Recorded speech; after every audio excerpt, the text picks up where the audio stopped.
So are is simply a form of energy. Every single second of your life, you produce energy.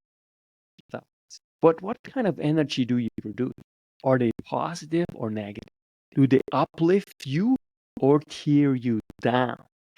The answer to these questions and your quality of life change everything. In short, your thoughts